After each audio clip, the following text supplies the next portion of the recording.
નિર્દોષ લોકોને મોતને ઘાટ ઉતારતી પોતાની બગડેલી ઓલાદોને બચાવવા માટે રૂપિયાના જોરે મા બાપ કેવી કેવી ગોઠવણ કરે છે તેની ચોંકાવનારી ઘટના હાલ ચર્ચાસ્પદ બનેલા પુણે પોર્શે એક્સિડન્ટ કેસમાં બહાર આવી છે.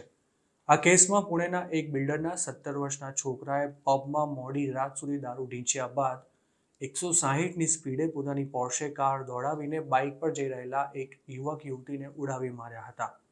ભણવાની ઉંમરે આવો જઘન્ય અપરાધ કરનારા આ નબીરાને પોલીસ સ્ટેશનમાં વીઆઈપી ટ્રીટમેન્ટ મળી હોવાના આક્ષેપો તો થયા જ હતા, પરંતુ સાથે જ આરોપીએ દારૂ પીધો છે તેવું સાબિત ન થાય તે માટે પણ એક મોટી ગોઠવણ કરવામાં આવી હતી, જેમાં પોલીસ આરોપીનો બ્લડ રિપોર્ટ કરાવવા માટે જે હોસ્પિટલમાં તેને લઈ ગઈ હતી તેના જ 2 ડોક્ટરોની ધરપકડ કરવામાં આવી છે.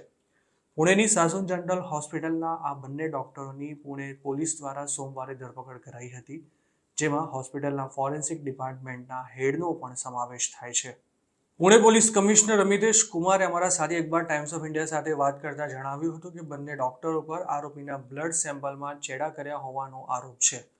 આ ડોક્ટરોએ આરોપીનું બ્લડ સેમ્પલ કચરા પેટીમાં ફેંકી દઈ કોઈ બીજા જ વ્યક્તિનું સેમ્પલ લઈ લીધું હતું. પોલીસે હોસ્પિટલની આખી પ્રોસેસ સમજ્યા બાદ ડોક્ટરોએ જાણી જોઈને બ્લડ સેમ્પલ સાથે ચેડા કર્યા હોવાનું ધ્યાને આવતા તેમની ધરપકડનો નિર્ણય લેવાયો હતો. અજય તવારે અને શ્રીહરિ હાલ્નોડ નામના બંને ડોક્ટર ફોરેન્સિક વિભાગમાં ફરજ બજાવે છે.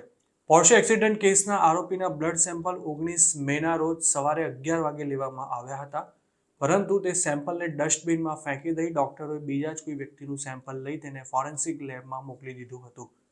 પોલીસની તપાસ દરમિયાન એવું બહાર આવ્યું હતું કે સાસુન હોસ્પિટલના ફોરેન્સિક મેડિસિન ડિપાર્ટમેન્ટના હેડ અજય તવારેના કહેવા પર શ્રીહરિ હાલ્નોરે બ્લડ સેમ્પલ રિપ્લેસ કરી નાખ્યું હતું. જોકે પોલીસે આરોપીના ડીએનએ સેમ્પલિંગ માટે વધુ 2 સેમ્પલ્સ લીધા હતા, જેને બીજી હોસ્પિટલમાં મોકલવામાં આવ્યા હતા, પરંતુ ડીએનએ પ્રોફાઇલિંગ માટે મોકલાયેલું સેમ્પલ અને આલ્કોહોલિક ટેસ્ટ માટે લેવામાં આવેલા સેમ્પલ અલગ અલગ હોવાનું બહાર આવતા પોલીસ એક્શનમાં આવી હતી. આલ્કોહોલિક ટેસ્ટ કરનારા ડોક્ટરોને પણ ખબર નહોતી કે પોલીસે ડીએનએ સેમ્પલિંગ માટે પણ આરોપીનું બ્લડ સેમ્પલ લીધું હતું. આરોપીએ અકસ્માત વખતે દારૂ નહોતો પીધો તે સાબિત કરવા માટે બંને ડોક્ટરોએ કરેલી કરામતમાં આરોપીને બદલે કોનું સેમ્પલ લેવામાં આવ્યું હતું તેની પણ હાલ તપાસ ચાલુ છે, જેના માટે પોલીસે સીસીટીવી ફૂટેજ પણ કબજે કર્યા છે.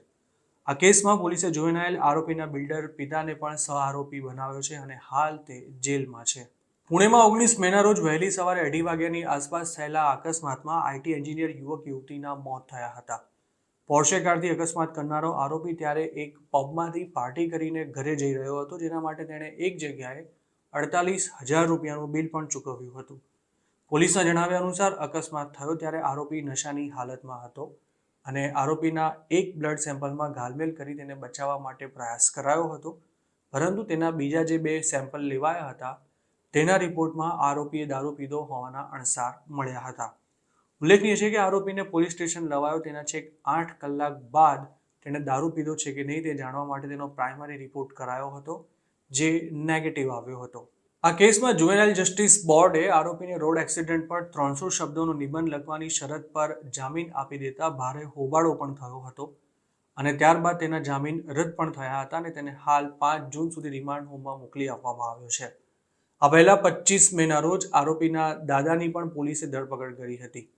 તેમના પર અલગથી કેસ દાખલ કરવામાં આવ્યો છે અને આરોપીના ઘરે ડ્રાઈવર તરીકે નોકરી કરતા વ્યક્તિએ પોલીસ સમક્ષ એવો દાવો કર્યો હતો કે 19મીની રાત્રે અકસ્માત થયા બાદ પોતે યરવડા પોલીસ સ્ટેશનથી નીકળ્યો ત્યારે તેને જબરજસ્તી આરોપીના દાદાના ઘરે લઈ જવાયો હતો, જ્યાં આરોપીના દાદાએ તેને બેસાડી રાખીને અકસ્માતની તમામ જવાબદારી પોતાના માથે લઈ લેવા માટે દબાણ કર્યું હતું, તેમજ તેનો ફોન પણ છીનવી લીધો હતો.